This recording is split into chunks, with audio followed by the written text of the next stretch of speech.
Hello again from Scouse Farm. Just wanted to take this lovely sunny day we've got, afternoon, to give you a little update on some of the things in the back garden.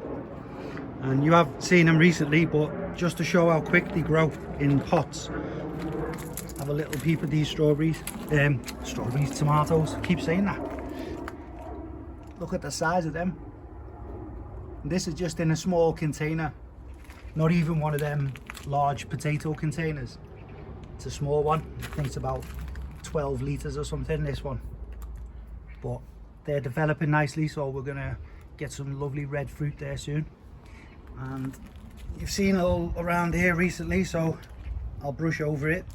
But we're coming into like the second flush of strawberries now. So when they've flowered, they've started to put some more buds out and the strawberries have formed. I've lost a few again to slugs from this patch, but you can see there's one starting there. He'll be a good one if he survives. And I've taken 2 or 3 into work recently that were fantastic and well received by people in there. And this one is going to turn red very, very soon, so I'll be eating that one. And hopefully I've like dangled it up over the back of a little knife, so maybe that'll just stop a slug getting access to it. Sorry, just had some food. Right, let's move around. And the blueberry that was heavily pruned and left in a container, I just want to show you what happens. So we're coming into the time where they start putting out new growth for next year, and where I hacked it back quite vigorously, I got rid of all the old 3-4 year old wood there. That's where I made the cut. That was very productive while it was alive basically, but that encourages new growth. And as you can see from the side where my finger is now, we've got the red wood and it's poking straight up the center, and that will be fruiting next year. So all of this new red growth coming out of the woody parts, that will be forming fruit next year. So you can see we've got some more coming out there, and I want to really keep it contained within the circumference of the pot, so I don't want it to keep going over the side. I want to try and encourage it to grow up the center, and then I'll be moving this from this smaller pot into one of these larger 30-litre potato pots, and that will be where it'll stay then for the rest of days. Moving along, give you a little peep at the lovely blackberries. I've eaten the ones that you can see at the top there.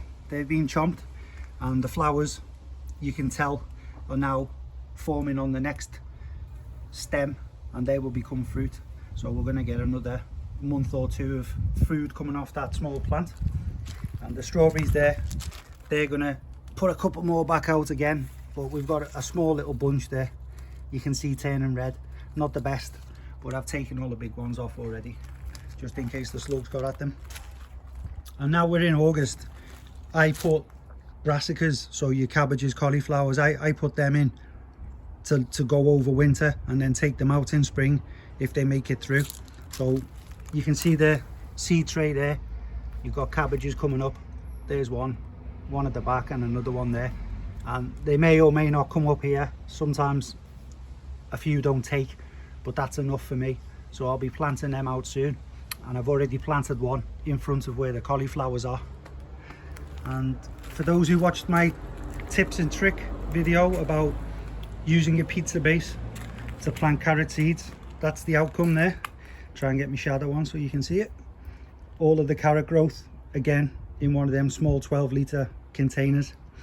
So we'll be looking in to see if that's made any good orange roots at some point soon.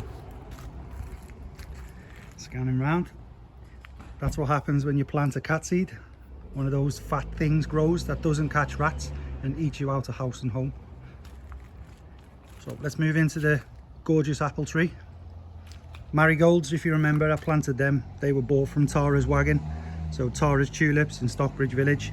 She parks a wagon on private land outside the village inn pub and sells fruit and veg. So if you are local to Stockbridge Village, get yourselves around there and pick up some plants and flowers and food and whatever else she's got for sale at the time. But I just wanted to show you one small columnar apple tree. Look at the size of the apple. He is going to be very, very delicious. And this is a Bolero apple, and it always grows fruit close to the main trunk, so you don't have to worry about searching for it, or like the tree basically overtaking the space and putting out branches here, there and everywhere and shading everything else. So all the fruit will stay close to the trunk for the life of the plant. And it is small enough to be grown in a large container, but I've just planted it in the ground and it's survived, so I'm happy with that. And let's go across what we've got here. We'll just brush past the lettuce. I'm just letting it go to a head, but you can just pick the leaves off as and when you want them, and then it'll grow back from the center. We've got an onion there, which may start swelling up soon, but you've seen the blueberries recently, so we'll go over them. You know, there's some carrots in the back there. They're doing very well in poor soil, so I'm delighted that I've at least got something to harvest there, because I didn't expect much luck at all in that part of the garden, because it's so compact, the earth, and there's lots of stones and bricks underneath from when the fence was put in. So I'm delighted that we've got some carrots out of that. But what I did want to show you is the swelling on the onions first. As you can see there, the red barren onions swelling up nicely. One at the back, I think this one's probably the biggest, and there's another one there, so they'll be due to be pulled out soon.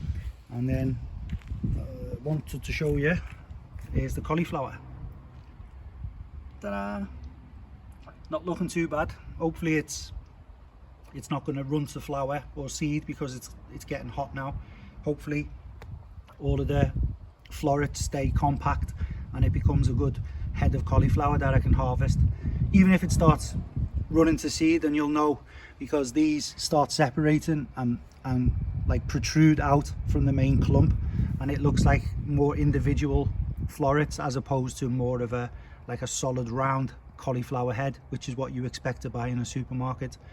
So even though we're still getting some caterpillar action, it has turned into a cauliflower, so I'm delighted with that. This one looks a bit rough though, he's a bit dirty, so I think there may be some sort of mold infestation there or something, so I'm not going to eat that one. I'm just going to take that out soon and put it in the compost, but it doesn't matter, I've got one, that's all that counts. And as I said before, I've already planted a cabbage in there, you can see. Ta-da! So let's see if that takes. I'm covering it at the moment just so no creatures get at it and take it into their jaws like a slug, because the slugs are active around here, as you know from previous videos. And then we've got one more cauliflower, and then we've got the pear tree. Ta-da! Lovely pear there, and I've got another one directly in front. Conference pears on a dwarf rootstock, so again, like the apple tree, this will not take over, it won't get massive, and I think it'll get about 7-8 foot tall tops, and I'll just keep it trained into a goblet shape, and all the fruit will be accessible without getting up a ladder. But we did have an issue earlier on with the wet spring and early summer, and you can see some black spots on the pear, so it doesn't affect the fruit that much, but it doesn't look good to the eye. But as long as it doesn't completely cover the whole fruit and make it rotten on the inside, you can just eat around it or peel the skin off or whatever you want to do. But I'm happy with that. Was this the first year it's provided fruit really? Because last year I think it was 1 or 2, so I think it's year 4 now for the tree itself.